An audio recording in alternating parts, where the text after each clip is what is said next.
Ahmedabad airport બાદ વડોદરા એરપોર્ટને ઉડાવી દેવાની ધમકી મળી છે. પ્રાપ્ત થતી માહિતી અનુસાર વડોદરા એરપોર્ટ ઓથોરિટીને મેલ દ્વારા ધમકી અપાઈ છે. ધમકી ભર્યા મેલ મળતા એરપોર્ટ તંત્ર દોડતું થયું છે. સ્થાનિક પોલીસને પણ આ અંગે જાણ કરવામાં આવી હતી.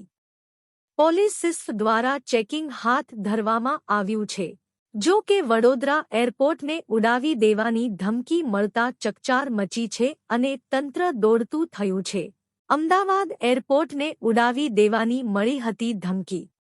આ અગાઉ અમદાવાદ એરપોર્ટને બોમ્બથી ઉડાવી દેવાની ધમકી મળી હતી. એરપોર્ટને ઉડાવી દેવાની ધમકી આપતો ઈમેલ મળ્યો હતો. જેના પગલે ડોગ અને બોમ્બ સ્ક્વોડ દ્વારા સઘન ચેકિંગ હાથ ધરાયું હતું.